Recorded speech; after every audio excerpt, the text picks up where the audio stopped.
Meus seres iluminados, firmes e fortes, sou o professor Marcos e hoje eu vou falar com vocês sobre cantigas trovadorescas.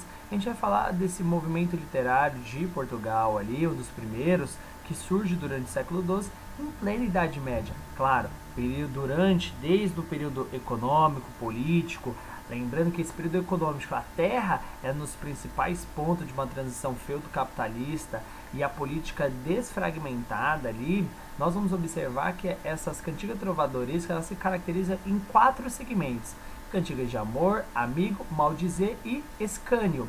A gente vai ver que as cantigas de amor elas tinham linguagem mais refinada quanto ao vocabulário, toda bem construída e era apresentada em ambientes mais finos, aristocráticos, ali em reuniões, por exemplo. A gente vai ver também aí que amor de corte, a gente vai ver que essa submissão vai ter a ideia de vassalagem, lembrando que para o pessoal do 7º ano ali, a suzerania e vassalagem ali, o meu amigo. E a gente vai ver também que trazer a ideia de sofrimento.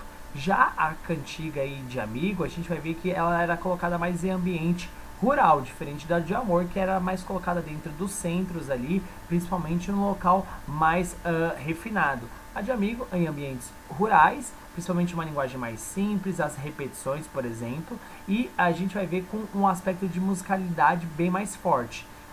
Quando a gente fala, por exemplo, das cantigas de maldizer, nós estamos vendo aí que a principal ponto era como se dar uma crítica.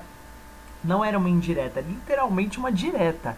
E era fazer sátiras, fazendo aí principalmente com a parte física da pessoa, usando uma linguagem bem agressiva e obscena, com bastante zombaria. Já a linguagem, quando a gente fala aí das cantigas trovadorescas relacionada ao escânio, a gente vai ver principalmente que era uma crítica indireta. A pessoa fazia aí não se identificando, era falar mal por trás, por exemplo. Era uma linguagem bem trabalhada, cheia de sutilezas ali para poder maquiar, trocadilhos e com bastante ironia. Quando a gente fala do escânio e do maldizer, a gente vai ver que as duas têm uma presença de um tom bem grosseiro, por exemplo, irônico, sarcástico.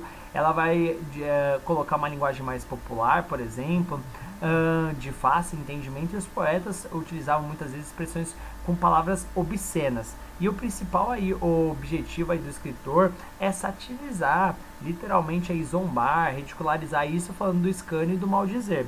Já dessas cantigas, por exemplo, da de amor, elas foram aí dos principais típicos aí, pontos aí de relação. Por exemplo, o amor pela mulher amada, o apelo emocional, por exemplo, é um dos principais pontos. Já as cantigas de amigo aí foi um tipo de cantiga mais lírica, muito comum aí, por exemplo, como eu falei para vocês, em Portugal.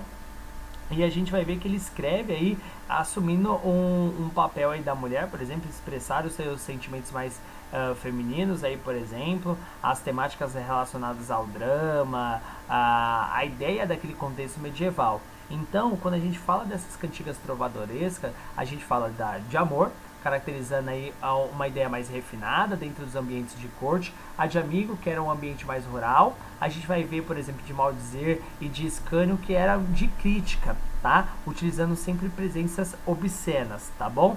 Meu povo, na descrição do vídeo nós temos exercícios. Beijo, me liga, abraço!